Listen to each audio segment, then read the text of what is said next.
అంతిమ దైవ గ్రంథం ఖుర్ఆన్. 9 అత్తౌబా పశ్చాత్తాపము. అఊజు బిల్లాహి మినష్ షైతానిర్ రజీమ్. ఆయత్ నంబర్ 108. لا تقم فيه أبدا لمسجد أسس على التقوى من أول يوم أحق أن تقوم فيه رجال يحبون أن يتطهروا والله يحب المطهرين. ఆయత్ నంబర్ 108. నువ్వు ఎన్నడూ అందులో నిలబడకు. అయితే తొలినాటి నుంచే భయభక్తుల పునాదిపై నిర్మించబడిన మస్జిద్ నువ్వు నిలబడడానికి అన్ని విధాలా తగినది. బాగా పరిశుద్ధతను పొందటాన్ని ఇష్టపడేవారు అందులో ఉన్నారు. బాగా పరిశుద్ధతను పాటించేవారిని అల్లాహ్ ప్రేమిస్తాడు. 160. అంటే లోగడ నువ్వు చేసిన వాగ్దానాన్ని అనుసరించి ఆ మసీదుకు వెళ్ళకు అని అల్లాహ్ ఆదేశించాడు. ఈ ఆదేశాన్ని ఆయన సల్లల్లాహు అలైహి వసల్లం శిరసా వహించడమే గాక కొంతమంది సహచరులను పంపి ఆ కట్టడాన్ని కూల్చివేయించారు.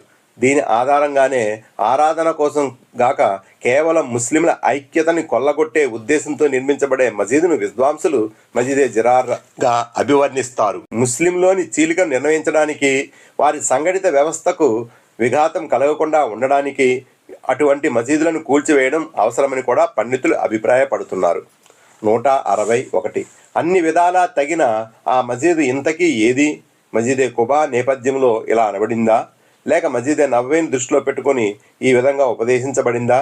ఈ విషయమే పండితుల మధ్య భిన్నాభిప్రాయాలు ఉన్నాయి.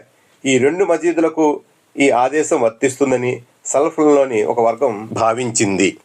ఇమాం ఇబ్నే కసీర్ ఇలా అంటున్నారు: ఈ వాక్యం మసీదే కుబా నేపథ్యంలో అనబడిందని అనుకుంటే కొన్ని హదీసుల ద్వారా భయభక్తుల ప్రతిపాదనపై నిర్మించబడిన మసీద్ మసీదే నబవి అని తెలుస్తుంది. ఈ రెండింటి మధ్య వ్యాఘాతం కూడా లేదు. ఒకవేళ తొలినాటి నుంచే మసీద్ కుబాలో ఈ గుణం, భయభక్తుల గుణం సమృద్ధిగా ఉందని అనుకుంటే మసీదే నబవి ఆశాంతం భయభక్తులతో తొణికిసలాడుతూ ఉంది. 162. పరిశుద్ధతను బాగా పాటించే ఈ సజ్జనుడు ఎవరు? వారు కుబా వాసులని హదీసు ద్వారా రూఢి అవుతుంది. అల్లాహ్ మీ శుచి శుభ్రతలను కొనియాడాడు. ఇంతకీ మీరు ఏం చేస్తారు అని దైవ ప్రవక్త సల్లల్లాహు అలైహి వసల్లం వాళ్లను ఒకసారి దర్యాప్తు చేయగా, మేము మట్టి పెడ్డలను ఉపయోగించడంతో పాటు నీరును కూడా ఉపయోగిస్తాం అని వారు వివరించారు. ఇబ్నే కసీర్. ఇమాం ఇబ్నే కసీర్ ఇలా వ్యాఖ్యానించారు: ఒకే ఒక్కడైన అల్లాహ్ను మాత్రమే ఆరాధించాలన్న సత్సంకల్పంతో నిర్మించిన పురాతన మసీదులలో నమాజు చేయడం అభిలషణీయం అన్న దానికి ఈ ఆయతు నిదర్శనం. అలాగే సజ్జనులు పాల్గొనే సామూహిక నమాజుకు హాజరవడము, శుచి శుభ్రతల విషయంలో చాలా ఖచ్చితంగా ఉండేవారితో కలిసి నమాజు చేయడం కూడా అభిలషణీయమే. ఆయత్ నంబర్ 109.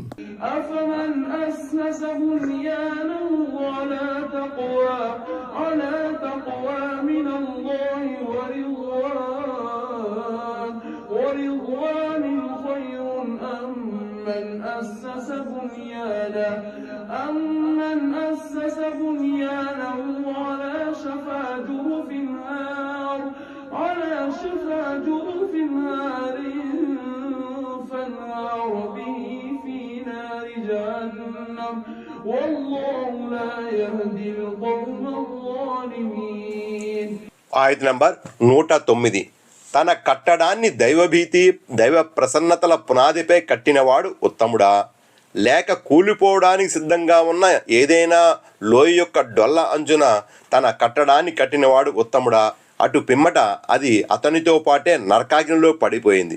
ఇలాంటి దుర్మార్గులకు అల్లాహ్ సన్మార్గం చూపడు. 163. ఈ ఆయతులో కపటి కర్మలకు, విశ్వాసి కర్మలకు మధ్య ఉండే స్పష్టమైన వ్యత్యాసం తెలియజేయడానికి ఈ ఉపమానం ఇవ్వబడింది. విశ్వాసి ఎప్పుడు ఏ మంచి పని చేసినా అది దైవభీతి, దైవ ప్రసన్నతలపై ఆధారపడి ఉంటుంది. కాగా కపటి చేసే సత్కార్యం ప్రదర్శనా బుద్ధితో కూడుకుని ఉంటుంది, లేదా దాని వెనుక మరేదైనా దురుద్దేశం ఉండి ఉంటుంది. అతని ఈ సదాచరణ నీరు ప్రవహించే లోయ ప్రక్కన గల ఇసుక గుట్ట లాంటిది. ఆ నీరు వేగంగా ప్రవహిస్తూ కింద నుంచి నేలను కొద్ది కొద్దిగా కోస్తూ ఉంటుంది. తత్కారణంగా ఆ గుట్ట ఏమాత్రమూ భరోసా లేనిది. అక్కడ కట్టబడిన కట్టడం ఏ క్షణంలోనైనా పేకమేడలా కుప్ప కూలిపోవచ్చు. మదీనా నగరంలో కపటలు నిర్మించిన మసీదు కూడా అలాంటిదే. అది వారిని నరకాగ్నిలో పడవేయడం ఖాయం.